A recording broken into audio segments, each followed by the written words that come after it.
गिर गई गिर गई गिर गई। अरे बिजली नहीं, प्रधानमंत्री की साख गिर गई। यानी जो पिछले 9 साढ़े 9 सालों से लगातार गिरती जा रही है वो एक बार फिर से नई गहराइयों तक गिर गई। लेकिन एक बात साफ कर दूं, ये बात मेरी नहीं है, ये मैं नहीं कह रहा हूं, ये बात स्वयं प्रधानमंत्री जी की है। तो कैसे गिर गई साख और क्या है प्रधानमंत्री की बात, अच्छे से बताएंगे। बस थोड़ी देर हमारे साथ बने रहिए। उधर सुप्रीम कोर्ट ने दिल्ली सरकार को घर में नहीं दाने और अम्मा चली भुनाने वाले कार्यक्रम को लेकर बढ़िया वाली लताड़ लगाई है और कहा है कि एक हफ्ते में काम कर दीजिए वरना भुजा हम बनाएंगे। ये मसला बड़ा गंभीर है, ध्यान से देखिएगा। पिछले दिनों पीएम मोदी ने कहा था कि मल्लिकार्जुन खड़गे ने मेरे मरे हुए पिता को गाली दी। अब इस पर कांग्रेस अध्यक्ष ने जवाब दिया है। उनके जवाब के साथ साथ राजस्थान चुनाव में कांग्रेस ने जो घोषणा पत्र जारी किया है उस पर संक्षिप्त चर्चा करेंगे। उधर सुप्रीम कोर्ट ने मोदी सरकार की मनमानी को लेकर एक बार फिर से तगड़े से कान गर्म किया है और गुजरात की न्याय व्यवस्था को लेकर एक नई कहानी सामने आई है। इन सब पर बेहद आसान भाषा में चर्चा होगी। अभी बता देता हूं, वीडियो काफी जबरदस्त होने वाली है, ध्यान से देखिएगा और पूरा देखिएगा।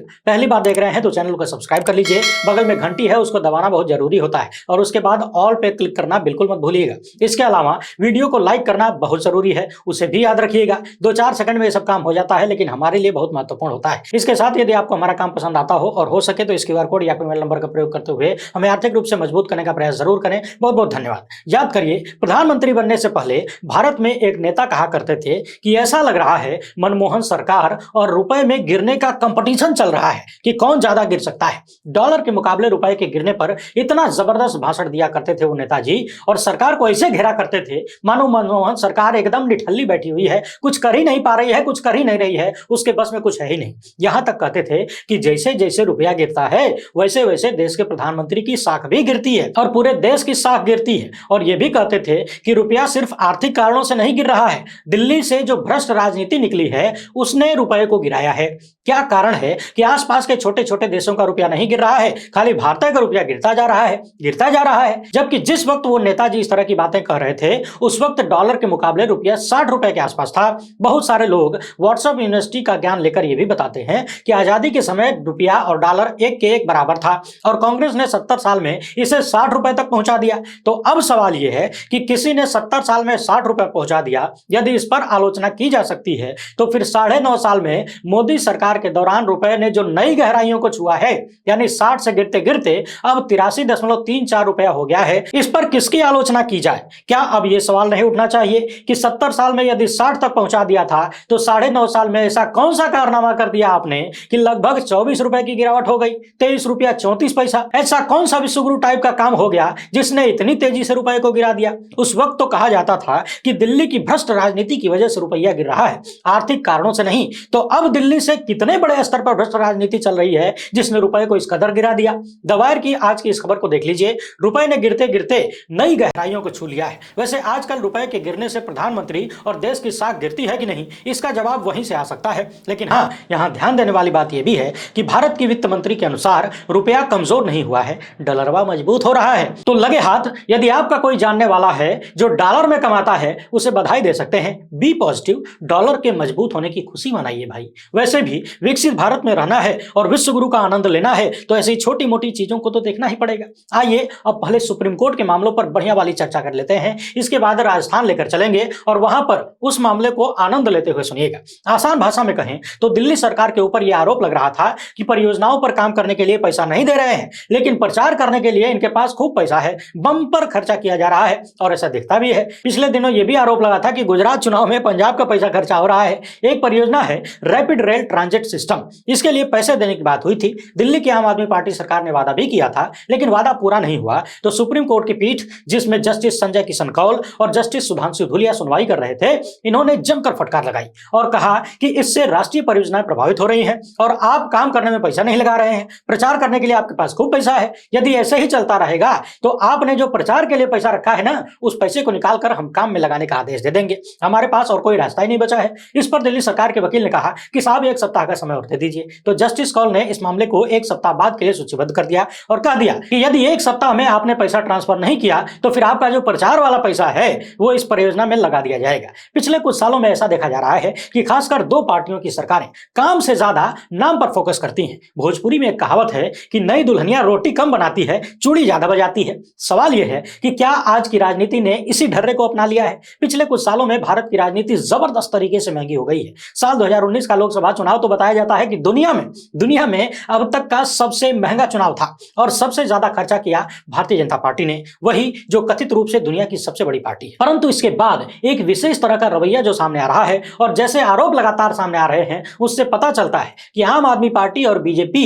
लोगों के काम का जो पैसा होता है उसको प्रचार में खर्च कर देते हैं। काम लटका रहे लेकिन प्रचार जारी रहना चाहिए। अब सवाल यह है कि सुप्रीम कोर्ट ने आम आदमी पार्टी के मामले में तो फटकार लगा दी और यहां तक बोल दिया कि प्रचार वाला पैसा ही यहां खर्च करवा देंगे, लेकिन भारतीय जनता पार्टी की सरकारों और खासकर केंद्र सरकार पर इस तरह की बात कब कही जाएगी? पिछले दिनों हमने आपको बताया था कि किस तरीके से बेटी बचाओ बेटी पढ़ाओ योजना के तहत जो बजट आवंटित किया गया था एक वक्त में, उसका लगभग 85% खाली प्रचार में खत्म हो गया।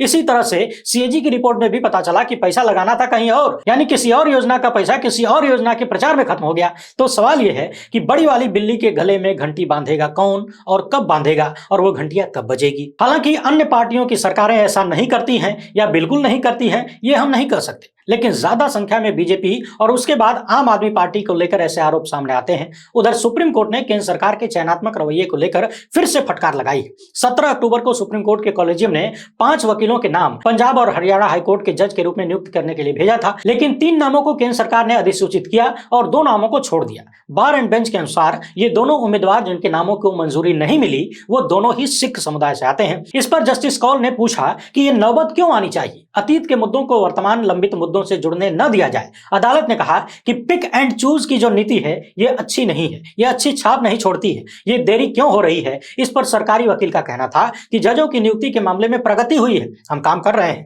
लेकिन जब अदालत ने जांच किया तो पता चला कि 50% नामों को मंजूरी नहीं दी गई, यानी आधा काम अभी भी लटका हुआ है। इसे देखकर सुप्रीम कोर्ट भड़क गया और यहां तक कह दिया कि इस तरह की नीति से नए जजों के शपथ ग्रहण को टालने या न्यायाधीशों का अपना काम करने से हटाने जैसे शर्मनाक परिणाम आ सकते हैं। यानी कुल मिलाकर बार बार वही बात सामने आ रही है कि केंद्र की मोदी सरकार जजों की नियुक्ति के मामले में अपनी मर्जी से काम कर रही है। जो नाम पसंद आते हैं कथित तौर पर उन्हें चुन लिया जाता है और बाकी को लटका कर रखा जाता है, इसे त्रिशंकु बना दिया जाता है। और इसके पीछे कारण क्या है उस पर हमने कई बार वीडियोस में बात की है। खुद सुप्रीम कोर्ट के ही वरिष्ठ अधिवक्ता प्रशांत भूषण ने साफ साफ बताया था और यह भी बताया था कि वो कौन से 3 प्रमुख तरीके हैं जिनके तहत मोदी सरकार जुडिशरी पर यानी न्यायपालिका पर कब्जा करने की कोशिश कर रही है और अपने हिसाब से चला रही है। उन 3 तरीकों में एक तरीका यही था कि जो जज पसंद आते हैं यानी जिनका नाम जिनका काम अपने हिसाब से हो सकता है उनके नामों को तुरंत आगे कर दिया जाता है, उन्हें नियुक्ति दे दी जाती है। और जो लोग रीढ़ वाले हैं यानी जिनको मैनेज करना सरकार के लिए कठिन हो सकता है, आसान नहीं है, उनके नामों को लटका कर रखा जाता है। बाकी आगे पीछे करने से अलग अलग जजों को सीनियरिटी जूनियरिटी की जो प्रॉब्लम होती है वो तो अलग है। याचिकाकर्ताओं की ओर से वरिष्ठ अधिवक्ता दुष्यंत दवे ने सुप्रीम कोर्ट की पीठ से कहा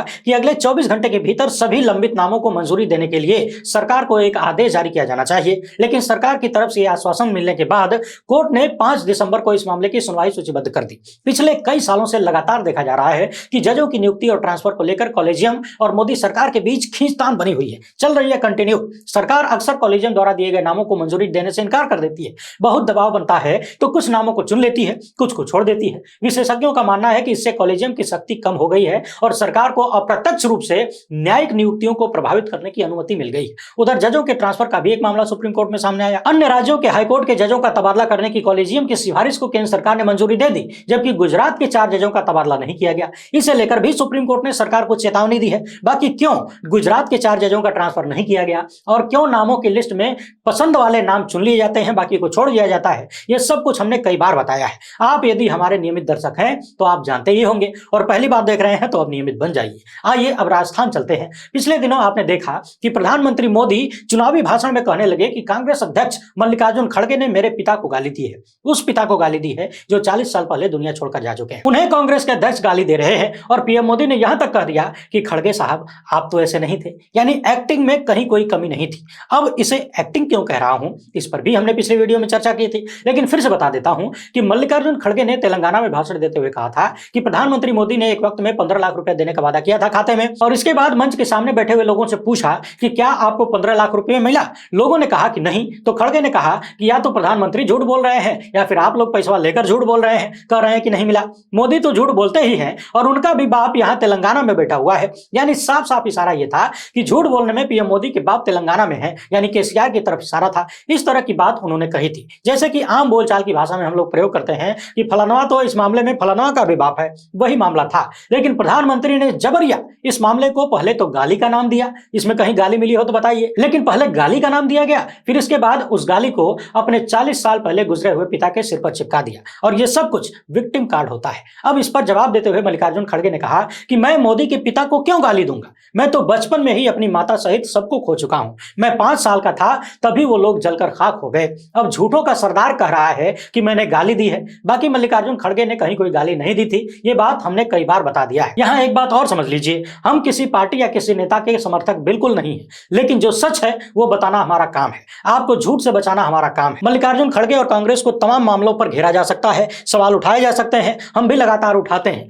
मगर जहां वो सही है उनको सही बताना पड़ेगा और जहां जो गलत है उसको गलत बताना पड़ेगा। आप देख रहे होंगे कि ज्यादातर बीजेपी के मामले में झूठ पकड़े जाते हैं, हम उसका खुलासा भी करते हैं। अब चूंकि उनके झूठों की संख्या ज्यादा है, बहुत ज्यादा है, तो फिर उनको ज्यादा दिखाया भी जाएगा। प्रधानमंत्री के इस विक्टिम कार्ड के बाद चर्चा यह भी होने लगी कि क्या प्रधानमंत्री मोदी कमजोर स्थिति को देखकर विक्टिम कार्ड खेलना शुरू कर चुके हैं। बहरहाल आइए अब पहले राजस्थान में कांग्रेस के जो घोषणा पत्र जारी किया है उसने, उसकी चर्चा कर लेते हैं। कुछ मोटे मोटे पॉइंट्स एकदम आसान भाषा में आपको बताऊंगा, ध्यान से सुनते जाइए, कुछ महत्वपूर्ण बातें भी हैं। दैनिक भास्कर के अनुसार कांग्रेस ने किसानों के लिए एमएसपी कानून बनाने की बात कही है, किसानों को 2 लाख रुपए तक का बिना ब्याज का कर्जा देने की बात भी कही गई है, ईआरसीपी को लागू करने की योजना बनाने की बात हुई है, नौजवानों के लिए 5 साल में 10 लाख रोजगार के अवसर सृजित करने की बात कही गई है। यहां शब्दों पर ध्यान रखिएगा। इसी तरह का खेल भारतीय जनता पार्टी पिछले कई सालों से करते आ रही है, 2014 से लगातार, और हर राज्य के चुनाव में भी इसी तरह की शब्दावली का प्रयोग किया जाता है। बीजेपी ने हमेशा रोजगार के मामले पर शब्दों के साथ खेला है।